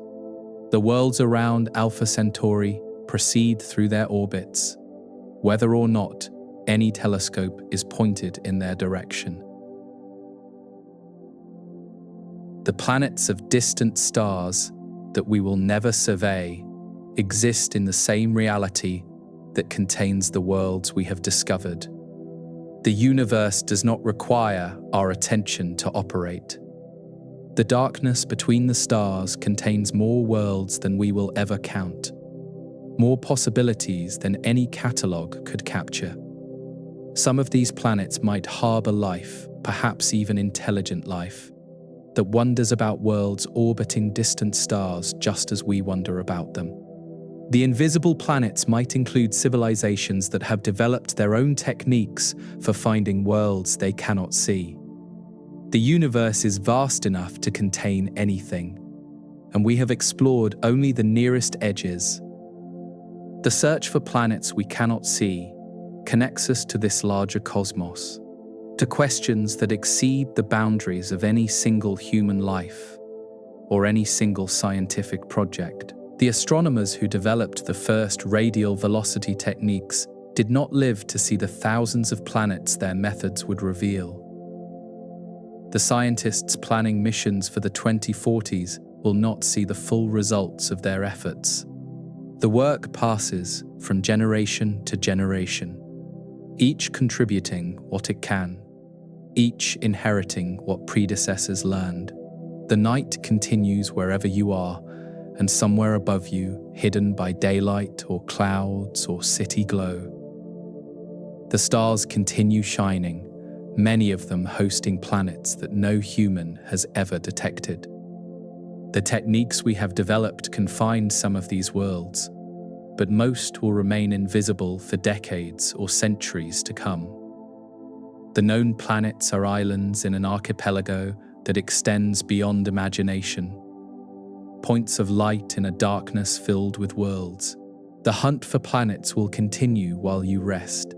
Telescopes gathering starlight, computers analyzing data, astronomers reviewing results for the subtle signals that reveal new worlds. The search does not sleep, does not pause, does not wait for any individual observer. The invisible planets are being found, one by one, added to a catalogue that grows each year, each month, sometimes each week. The darkness is becoming gradually less dark. The planets we cannot see are out there tonight, orbiting stars too dim or too distant for current technology to reach, waiting for instruments that do not yet exist to reveal their presence. The thousands of worlds already discovered are a beginning, not an ending, a sample that demonstrates what full exploration might eventually reveal. The universe contains more planets than stars, more worlds than any imagination could populate, more possibilities than any search could exhaust. The techniques of shadows and wobbles have transformed astronomy, proving that planets beyond our solar system are not speculation but reality, not rare exceptions but the common condition. Every method developed to find invisible planets has succeeded, each revealing worlds that were previously unknown.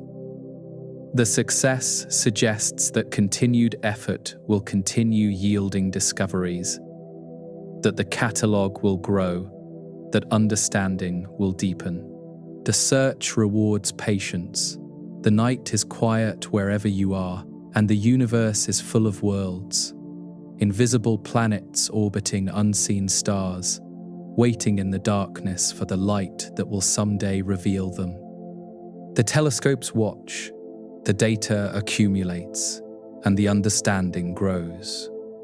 Worlds that were invisible yesterday become visible today, and worlds invisible today will become visible tomorrow. Rest now, knowing that the search continues without you, that the invisible is slowly becoming visible, that the darkness is filled with worlds waiting to be found. The hunt proceeds through the night, patient and persistent, adding discoveries one by one to a catalogue that grows toward infinity.